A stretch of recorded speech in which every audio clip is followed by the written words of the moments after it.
You know, one of the most ridiculous talking points out there in MAGA land is that Donald Trump brought back free speech.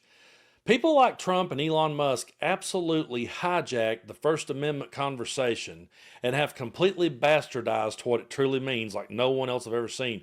Because they will stand there and say that Donald Trump has brought back free speech and he's putting an end to censorship. And J.D. Vance will even go so far as to say, we can't censor people, even those that disagree with us. And in the same breath, they're going after journalists. They're going after mainstream news outlets. They're going after independent journalists. They're going after universities. They're withholding aid from states. They're doing whatever they can to silence any sort of dissent whatsoever.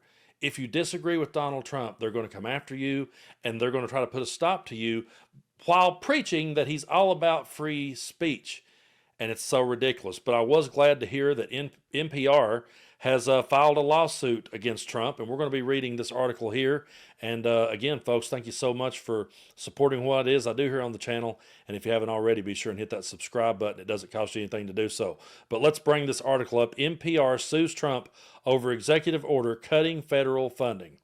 So let's get started right here. NPR on Tuesday sued Donald Trump over his executive order to cease all federal funding for the nonprofit broadcaster. And real quick note here, I purposely try my best to avoid saying President Donald Trump. So if I'm ever reading these articles and I skip over the word president, it's on purpose. Trump's May 1st order violates the First Amendment's protection of speech and the press and steps on Congress authority. NPR and three other public radio stations wrote in a lawsuit filed in federal court in Washington, D.C. The order also threatens the existence of a public radio system that millions of Americans across the country rely on for vital news and information, according to the legal complaint against Trump and a handful of top officials and federal agencies. NPR and three of its member stations, Colorado Public Radio, Aspen Public Radio, and KSUT Public Radio, want Trump's order permanently blocked and declared unconstitutional.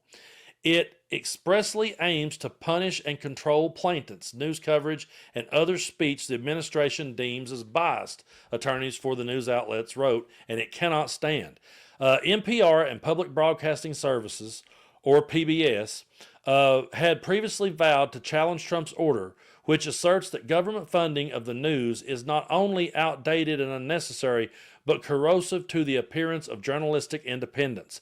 Founded in 1970, NPR says it employs hundreds of journalists whose work is broadcast by more than 1,000 local stations. While most of its initial funding by Congress and delivered through the Corporation for Public Broadcasting, CPB, the arrangement was changed in the 1980s as the Reagan administration sought to shrink public media funding. Now, the CPB sends federal money to local member stations who then buy NPR programming. Those member station fees comprise 30% of NPR's funding, while just 1% of NPR's revenue comes directly from the federal government, according to the organization. The largest share of its funding, 36%, comes from corporate sponsorship, NPR says. So the CPB is creating media to support a particular political party on the taxpayer's dime, White House spokesman Harrison Fields said in a statement. So Fields also said this: therefore, the president is exercising his lawful authority to limit funding to NPR and PBS. The president was elected with a mandate to ensure efficient use of tax dollars, and he will continue to use his lawful authority to achieve that objective. So let's see, let me get this straight. He was elected to mandate to ensure the efficient use of taxpayer dollars, but ain't this the same guy that wants to have his ridiculous military parade? I mean, he doesn't care one bit about charging us and making us pay more taxes if it's something to prop up him and his bullshit. So we'll keep going here. The lawsuit argues that Congress has long recognized that the speech it supports with public funding remains private and thus fully protected from censorship, retaliation, or other forms of government interference. Yet the president, criticizing what he perceives as bias in the award-winning journalism and culture programming produced by NPR, has issued an executive order that thwarts Congress's intent and the First Amendment's rights of the plaintiffs to be free from the government's attempt to control their private speech and their rights to be free from retaliation aimed at punishing and chilling protective speech, journalistic activities, and expressive association, the attorneys wrote. And so, once again, this is Donald Trump going after someone who disagrees with him, because, folks, let's just be realistic for a minute. Would he be saying this if NPR was saying things that were flattering about him? He doesn't want anyone to speak ill of him. He even went so far himself as to say, when they say something negative about me, I call it fake news. And whenever they say something positive, I say they're the best news station out there. They're the best, newspaper out there. That's the way that he rolls. He's always been this way. This is his shtick. But this idea that he is for the First Amendment when he's going after anyone who disagrees with him, and then they will prop it up by saying, well, this is what the American people voted for.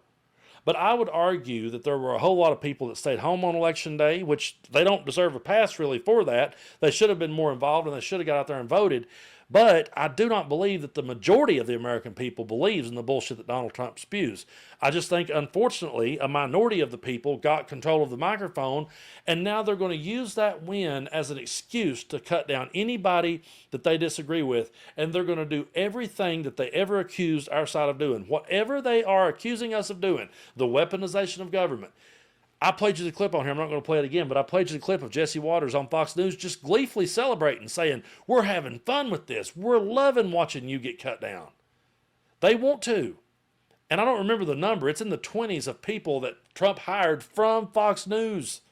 That's the people now running the show. The people who had to pay money because they lied straight out. They had to come out and literally say that no one should take their programming seriously.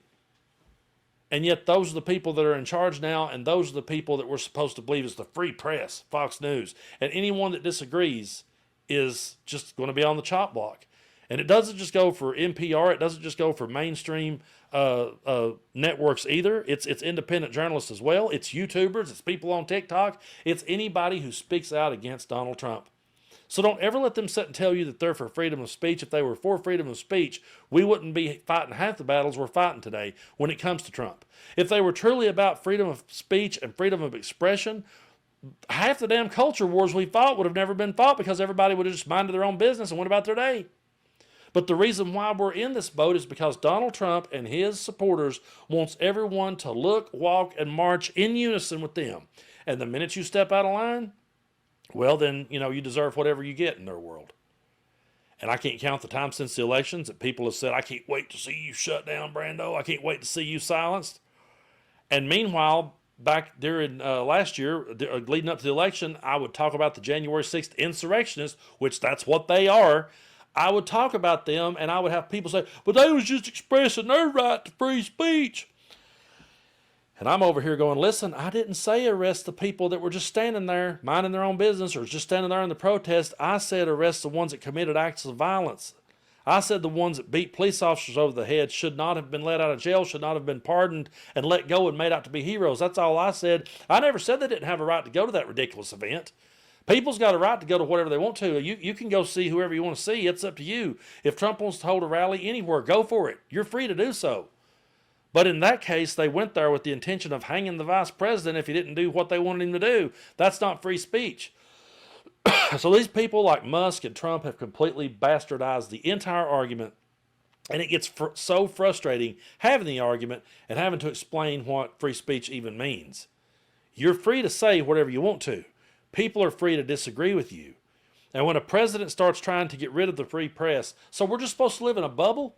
We're supposed to live in this world with just Donald Trump and no outside voices coming in to disagree with anything he says, and we're all just supposed to follow blindly along with that?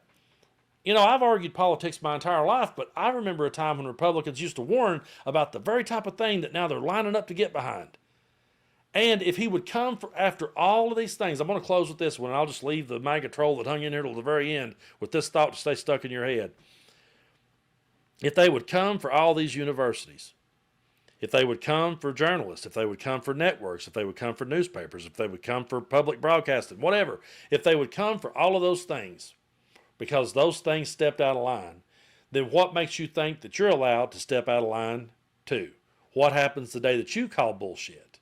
With the day that you call bullshit, you're going to be over here with Brando on the same side going, wait a minute, man, I thought I was allowed to say something.